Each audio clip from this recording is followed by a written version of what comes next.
Salut à tous, c'est Manu pour RCF1. Dans cette vidéo maintenant on va parler un petit peu plus des essais qu'on a pu faire sur la nouvelle Serpent F110 SF3, qui est donc, comme son nom l'indique, la troisième itération de la F110, donc qui est un châssis 1/10 électrique Formule 1 de chez Serpent. Donc cette troisième version apporte son lot de nouveautés. Comme d'habitude chez Serpent, en fait, on fait évoluer la formule petit à petit, en reprenant les éléments qui marchent de l'ancienne version, et puis en améliorant un petit peu tout ça. Donc pour cette version, la SF3, ils ont gardé la même philosophie. On regarde un petit peu sur le capot. Donc la même philosophie, c'est à savoir un pack qui sera monté uniquement longitudinalement, hein, donc pas transversalement comme ça se fait beaucoup sur les châssis actuels. Et puis on va retrouver quelques éléments qui étaient déjà présents sur la SF2 et quelques améliorations. On va parler un petit peu dans cet essai donc du montage que j'ai pu faire donc de cette Serpent, et puis les essais donc uniquement sur non, d'ailleurs j'ai fait des essais aussi sur moquette, mais j'ai pas les vidéos, mais surtout les essais sur piste asphalte du MACN. Je vous verrai un petit peu plus tard quelques tours directement en vidéo. Et puis on reviendra un petit peu à la fin sur mon avis sur le rendu de cette voiture. Donc on va un petit peu sur le montage et puis sur les solutions qui ont été testées par Serpent sur cette version SF3. En partant de l'avant, donc on va retrouver à l'avant le même design d'aileron avant que sur la SF2. Donc c'est exactement la même pièce, sauf qu'elle a été remplacée en fait au niveau du plastique. Les plastiques sont plus souples, enfin je sais pas s'ils sont plus souples, mais en tout cas ils sont beaucoup moins cassants que la version SF2. Là l'aileron je l'ai depuis le début des essais. Donc c'est des essais que j'ai fait pratiquement sur quasiment 1 mois et demi, 2 mois. Donc beaucoup de roulage, hein. J'ai fait une bonne, je ne sais pas combien, une bonne vingtaine de plaques facile, peut-être même un peu plus. On voit, hein, ils ont subi quelques frottements, quelques cabrioles aussi. Et puis donc le problème de casse qu'il y avait avant, en fait, qui s'est situé à ce niveau-là, a complètement disparu. On a plus ce problème. Donc on retrouve un aileron maintenant qui est à la fois efficace et résistant. Alors efficace puisqu'on va pouvoir régler ici où vous le voyez l'aileron avant en fait sur 3 niveaux. Donc, ce qui va nous permettre de gagner du train avant ou d'en diminuer, hein, suivant les conditions d'adhérence de la piste et des pneus que vous utilisez. Donc on est ici tout en bas, et puis moi j'utilise souvent la position intermédiaire, qui donne pas mal de train avant, mais pas trop. Donc ça c'est pour le train avant. Il est bien sûr compatible, le montage est bien sûr compatible avec la norme, on va dire entre guillemets Tamiya. Hein, c'est-à-dire qu'on pourra utiliser des ailerons avant d'autres manufacturiers, donc du Tamiya, du Montec, du X-Ray, tout ce qu'on veut. Mais bon, celui d'origine va très très bien. Sur le train avant, donc on retrouve le même train supérieur que sur la SF2, avec donc en réglage de chasse par excentrique ici. Hein, on va retrouver les réglages de chasse classiques 3, 6, 9 et 12 degrés, avec donc plusieurs pièces d'excentrique qui viendront reculer en fait cette platine ici, et donc reculer le train avant, donnant un petit peu d'angle au kingpin et à la fusée. Les fusées elles n'ont pas bougé, les comment s'appelle, les violettes de direction, donc on a lu orange, ça c'est pas mal. On retrouve ici pour le carrossage, donc des violettes à pas inversées. Elles sont assez fines, hein, mais dans un acier traité, donc elles ne bougent pas du tout, elles ne prennent pas de déformation ni rien du tout, donc ça va très très bien. En ce qui concerne les fusées, on va le voir ici, en fait l'axe de la fusée lui est légèrement décalé par rapport à l'axe du kingpin qui est vertical, donc on va retrouver également un petit peu de chasse sur la fusée, ce qui va rendre la voiture assez facile. Et puis la grosse différence en fait par rapport à la version SF2, ça va être sur le train inférieur. Sur la version SF2 en fait, on avait la possibilité de monter le train inférieur soit en version rigide, soit en version souple avec comment on pourrait dire ça, un joint en carbone en fait entre les deux demi-trains qui était flexible. Donc dans cette version en fait, on a laissé tomber le côté flexible pour n'avoir plus qu'un train fixe, mais du coup on pourra aussi régler, je ne sais pas si vous voyez sur la vidéo ici, on va retrouver les mêmes excentriques qu'en haut là, qui vont nous permettre, par contre du coup on en aura 4, donc 2 de chaque côté, qui vont nous permettre de régler l'empattement. On va pouvoir les retourner et puis changer l'empattement en plus long ou plus court, suivant ce qu'on a comme adhérence de piste. Là donc il est monté ici en empattement court. Pas de difficulté concernant la barre d'Ackermann. Alors on pourrait regretter qu'il n'y ait qu'un seul réglage d'Ackermann possible sur le petit L de renvoi en Ackermann. Bon, c'est fait comme ça, mais ça marche très bien avec ce réglage-là. Un renvoi de direction avec une belle étape inversée. À noter quand même qu'il n'y a pas de sauve-cerveau dans le kit. Donc on se retrouve avec juste un bras classique. Hop, je vais vous montrer de ce côté-là, ce sera plus facile. Un bras classique, donc en plastique. Avec, on aura je crois, les 3 montages high-tech Sanwa et Futaba, je crois. En ce qui concerne le montage du cerveau, donc pas de montage flottant comme ça peut se faire sur d'autres châssis. Par contre ici en fait on aura 2 positions possibles du cerveau, donc ici il est le plus reculé, et puis on le voit ici en fait on a un trou pour remonter le cerveau vers l'avant. Donc on va pouvoir l'inverser, et puis mettre la tête de ce côté là, et avoir plus de poids sur l'avant. Donc ça c'est dans le cadre où on a vraiment besoin de beaucoup de grippe sur le train avant. Dans la même philosophie, en fait, on va pouvoir aussi décaler un petit peu plus en arrière, on va pouvoir décaler le placement de la batterie. Donc si on peut remonter le cerveau, on pourra également décaler les petits bloqueurs de batterie, les petits bloqueurs d'accu ici, un peu plus sur l'avant. Ce qui nous permettrait par exemple de monter l'électronique derrière. À noter quand même sur le châssis, oui, il faut que j'en parle, c'est que le châssis, en fait, directement dans le kit, est livré en aluminium.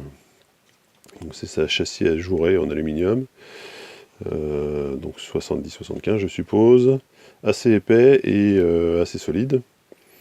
Donc ils ont pris l'option de ne pas mettre de carbone pour ce châssis, c'est évidemment pour baisser le centre de gravité de la voiture, et gagner en stabilité. C'est un châssis qui marche vraiment très très bien avec ce châssis alu. J'ai pas testé moi la version carbone, je sais même pas si on a une d'ailleurs, je suppose. Je sais même pas si les versions d'avant SF2 sont pas compatibles, je me suis pas renseigné, mais bon. Donc cette version alu, elle marche très très bien, donc ajourée au milieu. On va retrouver de chaque côté du châssis deux bras en fait, deux ailettes, je sais pas comment on pourrait appeler ça, en carbone. Et vous le voyez en fait, on a la possibilité de les lester en fait pour équilibrer avec le montage de l'électronique. Donc dans le kit est livré un lest de 20 grammes et un lest de 12 grammes. Donc moi je l'ai mis à l'opposé du variateur, ce qui permet d'équilibrer un petit peu le poids. Alors j'ai pas vraiment passé la voiture sur une balance non plus, sur les balances des 4 roues, mais bon, ça permet un petit peu d'équilibrer. Et puis surtout, ça va redonner un petit peu de poids sur l'arrière, ce qui va permettre de gagner encore en motricité, puisque c'est un petit peu là que se joue le nerf de la guerre sur la F1. Donc c'est pas mal, ça marche. C'est un système qui est pas forcément très très joli à regarder, mais ça fonctionne vraiment bien. Et puis on pourra rajouter éventuellement d'autres lestes, là-dessus aucun souci. Les platines, elles, permettent donc d'installer aussi l'électronique, comme vous l'avez vu, donc variateur, récepteur, de chaque côté. La platine centrale, bon, c'est la portion congrue, il n'y a pas grand chose à en dire, elle est là pour tenir la queue. On va retrouver au milieu un amortisseur de type pancar un petit peu, ou 12e. Un amortisseur donc avec peu de volume. C'est un petit peu le petit défaut, hein, de la voiture. Donc c'est un amortisseur qu'il faudra revérifier assez régulièrement. D'autant plus qu'il fut un chouïa, ouais, vraiment un chouïa. Et puis il prend un petit peu de jeu au niveau des chapes ici, là. Bon, c'est pas violent. Le truc qui est intéressant quand même, c'est que comme la plupart des 12e, ou maintenant de ce qui se fait en pancar, et de plus en plus en F1, on va pouvoir régler en fait la longueur de l'amortisseur, et donc du droop, en vissant cette pièce, donc sans avoir à démonter, visser la chape, etc. Donc ça c'est vraiment bien pour le réglage, c'est pas mal. Le ressort d'origine lui fait plutôt bien son office. On pourrait évidemment mettre des ressorts de type pannequin là-dessus sans problème. Et puis je pense que Serpent a d'autres ressorts en option. Là-dessus il n'y a aucun souci. En ce qui concerne l'amortisseur latéral, donc c'est un dumper à graisse qu'on voit. On va essayer de montrer ici, qu'on voit ici, hein, le petit dumper à graisse. C'est un dumper qui est monté métal sur métal, donc c'est le même que la version SF2. Donc il y aura les avantages de ses inconvénients, c'est-à-dire qu'il va être constant, hein, tout le temps, donc on n'a pas de problème de déformation, comment ça s'appelle, de graisse, de blocage, de ce genre de choses. Par contre, du fait alors je sais pas si c'est le gap entre les deux, mais il faudra monter un petit peu plus en viscosité d'huile pour obtenir le même résultat qu'on obtient sur d'autres amortisseurs à tube comme ça. Donc par exemple, là où on mettrait de la 30 000 d'habitude, il faudra monter un petit peu sur de la 50 000 par exemple. Voilà, donc ça à savoir, c'est ok, ça pose aucun problème. Il marche très très bien. En dessous, on va un petit peu avoir du mal sur la vidéo. On va retrouver le même système de pivot suspendu que sur la version SF2, ici. Là. Donc c'est un système qui est un petit peu plus compliqué que ce qui se fait ailleurs, un petit peu moins simple à mettre en place. C'est-à-dire qu'il n'y a pas de fixation en fait entre entre le châssis et le pod. En fait, ça se fait par cette plaque là. Tout est monté sur cette plaque là. Donc ça te permet de baisser aussi le centre de gravité, et puis ça donne une rotation dans les deux axes. Voilà, parce qu'il y a normalement il y a un petit pivot ici. Bon, il joue très peu, mais c'est un système qui marche pas mal.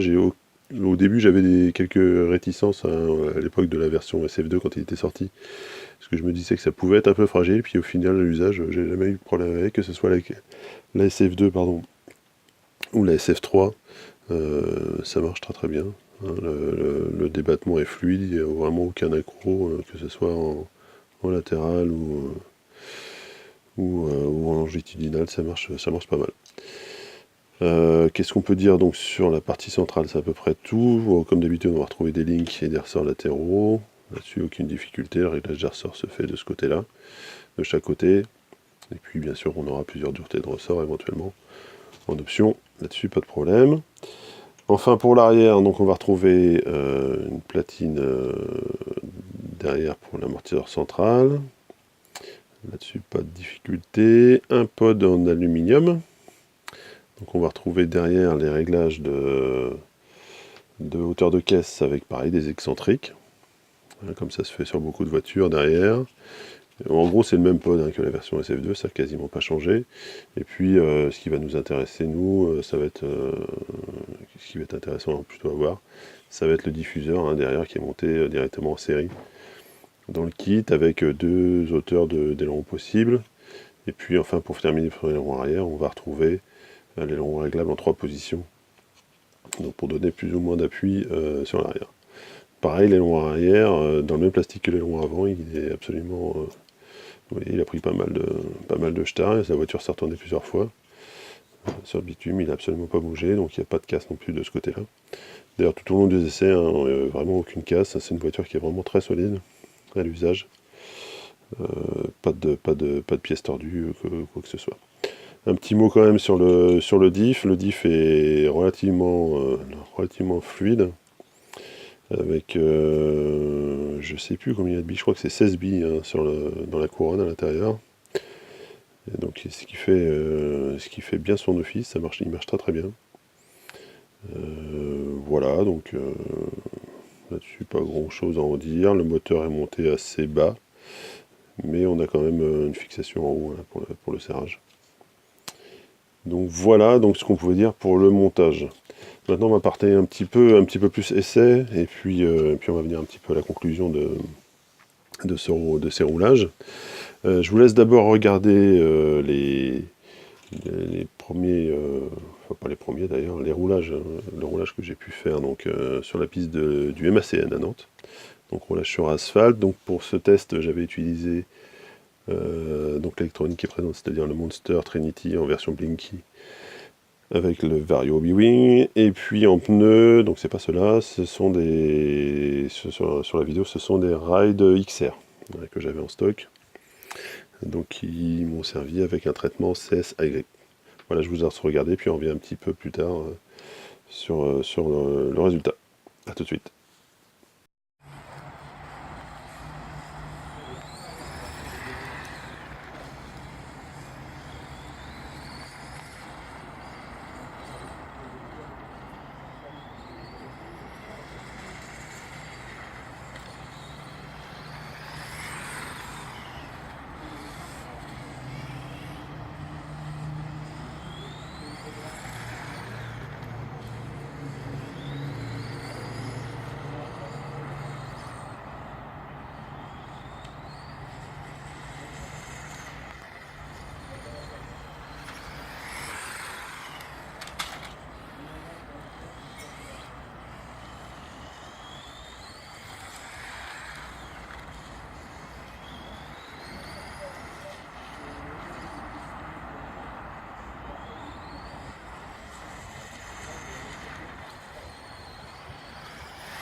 Voilà ce qu'on pouvait voir donc, de ces essais. Donc comme vous voyez, la voiture est très très saine au roulage.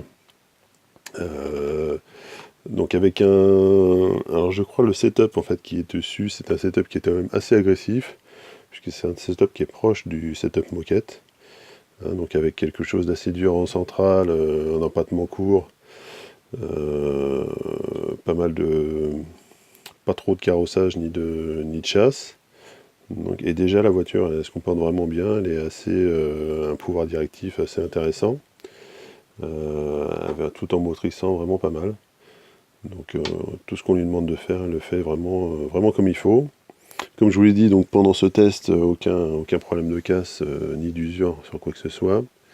Le châssis est bien planté en fait sur ses roues, hein, du fait surtout du châssis alu là, qui baisse vraiment le centre de gravité. On se fait jamais surprendre par la voiture, ou quasiment jamais.